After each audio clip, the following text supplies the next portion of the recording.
చూసుకోగలిగితే మన జీవితం కూడా, ఎందుకంటే దేవతలు చాలామంది ఉన్నారు, ఋషులు చాలామంది ఉన్నారు, మానవులు కోకొల్లలుగా పుట్టి చచ్చిపోతున్నారు. కానీ కొంతమంది పేర్లే మనకు లెక్కించబడతా ఉంటాయి. అలా లెక్కించబడే మానవులలో గొప్పవాళ్ళు, ఋషులలో గొప్పవాళ్ళు, దేవతలలో గొప్పవాళ్ళు అయినటువంటి గొప్పవాళ్ళందరికీ గొప్పవాడు శివుడు. శివుడు అంటే, ఎందుకంటే మహాత్ములు చెప్పిన మాట, శ్రీకృష్ణుడే స్వయంగా చెప్పినటువంటి మాట భారతంలో, కృష్ణుడు ఇవ్వలేనిదా, శివుడు ఇవ్వలేనిదంటూ ఈ లోకంలో కానీ సృష్టిలో కానీ ఏమీ లేదు. ఆయన ఏమైనా ఇవ్వగలడు, ఏమైనా చేయగలడు, సర్వసమర్థత కలిగినటువంటి వాడు అని చెప్పి, మరి అట్లాంటి కలిగినటువంటి వాడు మనం మనసా వాచ కర్మణ నమ్మి ఆయన పట్ల ఆరాధనా భావన పెంచి మనం విశ్వాసంతో చేసుకోగలిగితే భక్తి వల్ల మనకి చాలా ఉపయోగాలు ఉన్నాయి. అలా మరి చేసుకోవాలని చెప్పి మనం మహాత్ములంతా మనకి ఇచ్చే సందేశం. వాటిని మనం ప్రతిదీ కూడా ఏదో చేస్తున్నట్టుగా ఉంటాం, యాంత్రికంగా ఉంటుంది, వింటున్నట్టుగా ఉంటాం, ఏది అర్థం కాదు. పాడతాం కానీ ఆ పాటలో ఆ అర్థం తెలియదు. ఎన్నాళ్ళు మనం పాడినా, ఎన్నాళ్ళు చెప్పినా ఆ ఒక్క విధానాలు మనకి ఏమీ అర్థం కావట్లేదు. ఈ మధ్య నాకు భగవద్గీతలో చెప్పిన శ్లోకం ప్రతి మనిషిలో కనబడుతుంది. అందరూ వాటినే ఉంటారు గొప్పవాళ్ళే. ఆయన ఏం చెప్పాడంటే, తామరాకు మీద నీటి బొట్టు అంటన రీతిగా నువ్వు దేనికి అంటకుండా బ్రతుకు అర్జున అని ఒక మాట చెప్పాడు. ఆయన ఆ మాట చెబితే నేను ఎడు చూసినా పాట పాడేవాడు నిజంగా పాటకు అంటుకోకుండా బ్రతుకుతున్నాడు, మాట చెప్పేవాడు ఈ మాటకు అంటుకోకుండా బ్రతుకుతున్నాడు, ఏ పని చేసినా దాంట్లో మనసు పెట్టకుండా బ్రతుకుతున్నాడు. ఏదైనా చెప్పు, 25 సంవత్సరాలు మనం గుడికి పోయినా అసలు ఆ భక్తి అనే ఛాయలు మన హృదయాన్ని తాకినట్టుగానే. ఇది ఎక్కడి విచిత్రం అనిపిస్తుంది. 25 సంవత్సరాలు మనం ఇందులో మరి ఎందుకు చేస్తాము?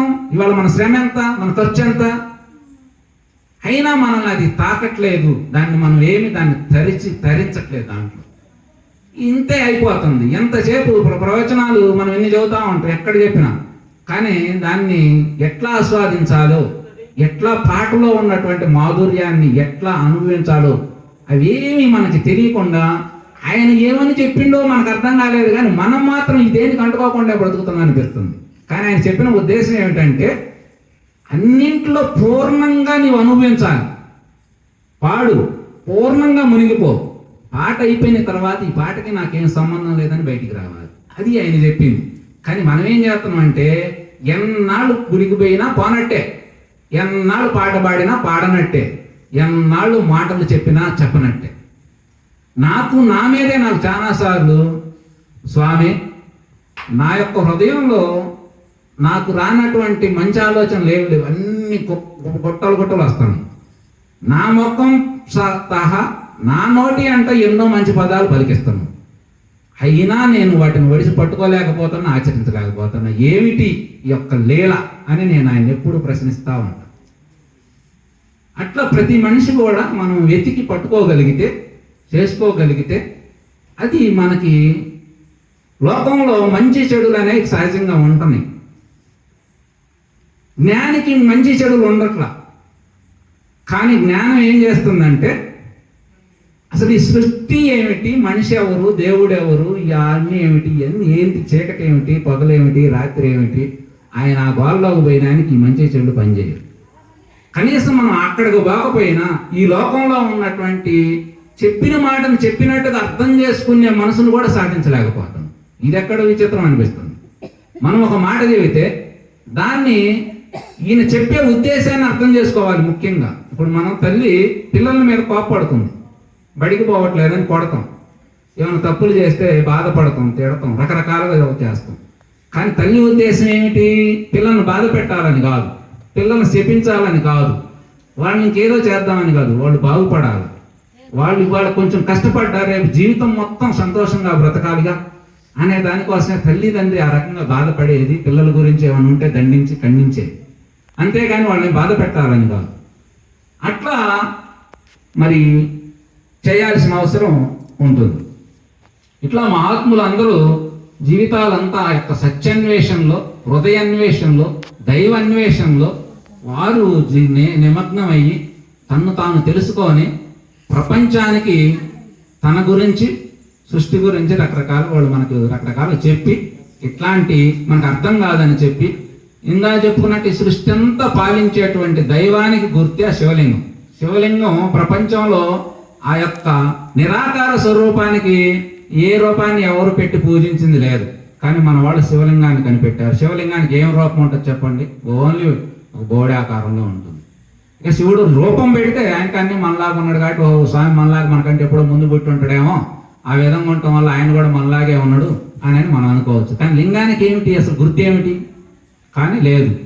కానీ సర్వ సృష్టికి ఆధారమైనటువంటిది ఏదైతే ఉన్నదో దానికి గుర్తుగా పెట్టిందే మన శివలింగం. అసలు ఆ తత్వం తెలిస్తే ఒళ్ళంతా పులకరించిపోద్ది. వామ్మో స్వామి, ఎంత పెద్దదానికి ఇంత చిన్న గుర్తు పెట్టారా, ఇంత చిన్నదాన్ని పట్టుకొని అంత పెద్దదాన్ని మనం అందుకోవాలా, అది మా వల్ల ఇదా అని అనిపిస్తుంది. అట్లా మనం ఈ యొక్క పరతత్వాన్ని అందుకోవటం అనేది అసలు మానవుడు చేయాల్సిన పనే, మానవ జన్మ లక్ష్యమే అదని చెప్పి మహాత్ములందరూ మనకి కంఠాపదంగా, నాయనా ఈ యొక్క అపరవిద్య చదువులన్నీ కూటి కోసమే తప్ప ఈ రేపొద్దున నువ్వు పోయిన మనసునాడు ఇవేవి పనికొచ్చేవి కాదు. అందుకని పరవిద్య అనేది గొప్పది. ఆత్మవిద్య, బ్రహ్మ విద్య, వీటికి అనేక రకమైన పేర్లు ఉన్నాయి.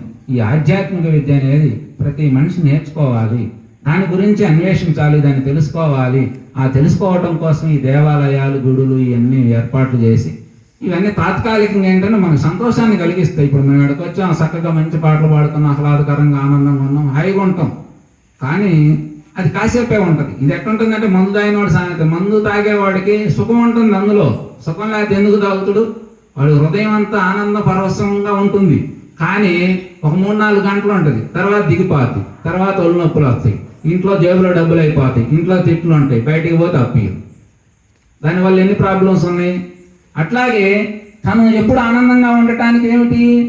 యొక్క భక్తి, జ్ఞానం, ఈ మార్గాన్ని పట్టుకున్నటువంటి వాడు ఆయన పొందిన ఆనందం ప్రపంచంలో ఎవ్వరు ఏ మానవుడు పొందలేడు అని మహాత్ములు అందరూ తేల్చారయ్యా. మీరు తినే తిండి కంటే, మీరు తాగే మద్యం కంటే, మీరు తిరిగే తిరుగుల కంటే మేము పొందిన సుఖం, స్వామితో కలిసి మమేకమై అనుభవించే అనుభూతి మాకు చాలా గొప్పగా ఉన్నది.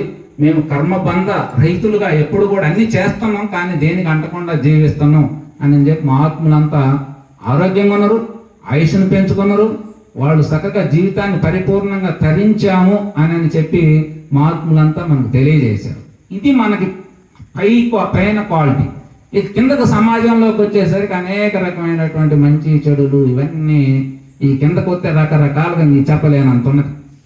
ఎవరు ఇవన్నింటి కారణం ఏమిటి అంటే మనకి మన పురాణాలన్నీ మనకు చెప్పేది ఏమిటంటే, మనకి సృష్టి ఆదిలోనే బ్రహ్మదేవుడు మన భారతదేశానికి మనం ఒక రాజ్యాంగం రాసుకున్నట్లుగా మానవ జన్మకి కానీ సర్వ జీవులకి బ్రహ్మ సృష్టి తయారు చేసినప్పుడే కర్మ సిద్ధాంత ఫలం అని ఒక గ్రంథం తయారు చేసింది.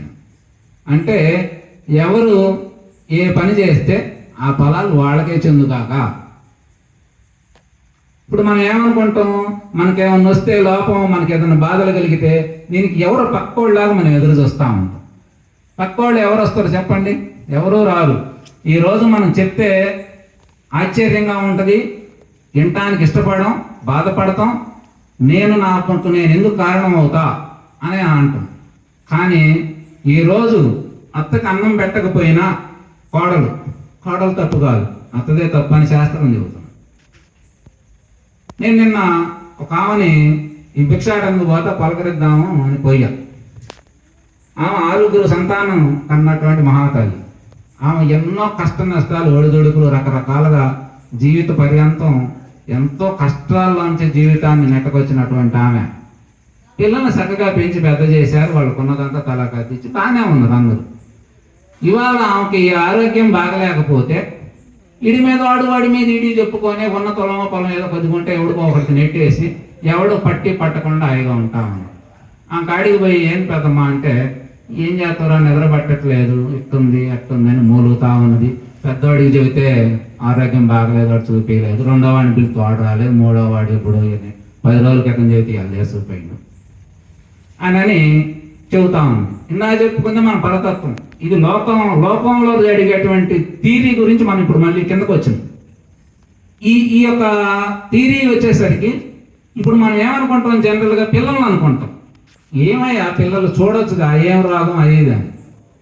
కానీ మూలంగా ఆలోచిస్తే మాలాంటి వాళ్ళకి అర్థమయ్యేది ఏమిటంటే, ఆ పిల్లల్ని పెంచి ఆ రకంగా తయారు చేసిన ఈ తల్లి వల్లే వాడు అట్లా తయారయ్యాడు. ఎలా తయారవుతారు చెప్పండి?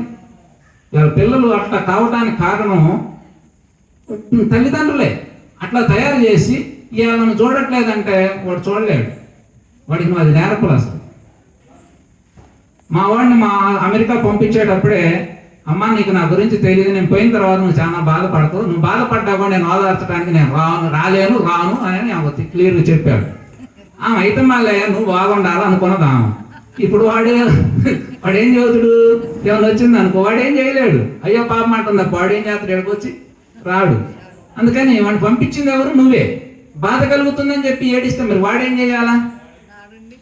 అందుకనే ఇవాళ తల్లిదండ్రులు వల్ల పిల్లలు అలా తయారవుతున్నారు, భర్తల వల్లే భార్యలు అట్లా ఉంటున్నారు, భార్యల వల్లే భర్తలు ఇట్లా అవుతున్నారు.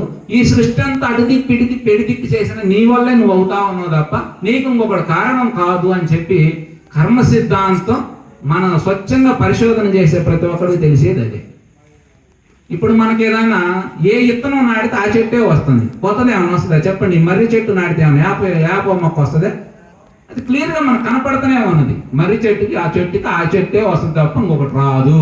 అందుకని మనం చేసే పనులకి మనకి తెలియదు. ఏ కర్మకి ఏ ఫలం కావాలి, ఏ ఫలానికి ఏ కర్మ చేయాలి అనేది మనకు స్పష్టంగా తెలియకపోవటం వల్ల ఏది పడితే అది చేస్తాం, ఏది పడితే అది అంటాం, ఏది పడితే అది తింటాం. తినకూడని పదార్థం ఇప్పుడు ఏదైనా తిన్నాం అనుకోండి, ఆశకి తింటే ఒక బజ్జీ తింటే మనకి గ్యాస్ కుదరదు అనుకోండి, కానీ కడుపాత్ర 2-3 తినాలనిపిస్తుంది, తింటాం. తిన్న తర్వాత బాగా వస్తుంది, తెలుసు కానీ తిన్నాం. ఇంద్రియాలను జయించలేకపోవటం వల్ల జరిగేటువంటి లోపాలు. ఇంద్రియాలంటే ఏమిటి? మనసే. నీ మనసును నువ్వు అదుపులో పెట్టుకోకపోవటం వల్ల, అసలు మనసు ఒకటి ఉన్నదని, అది నిన్ను బాధ పెడుతున్నదని, అది నిన్ను నువ్వు కాదని, అది నీకు విడిగా ఉన్నదని, అది నిన్ను నీ మీద పెత్తనం చేస్తున్నదని, నిన్ను దానికి దాసుడుగా నిన్ను మార్చుకుంటున్నదని, ఇవన్నీ అసలు మనకేం తెలియదు.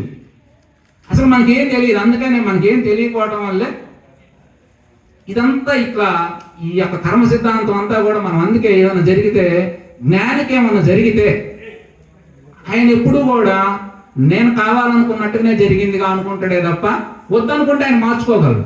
ఇప్పుడు కృష్ణుడి జీవితం తీసుకోండి.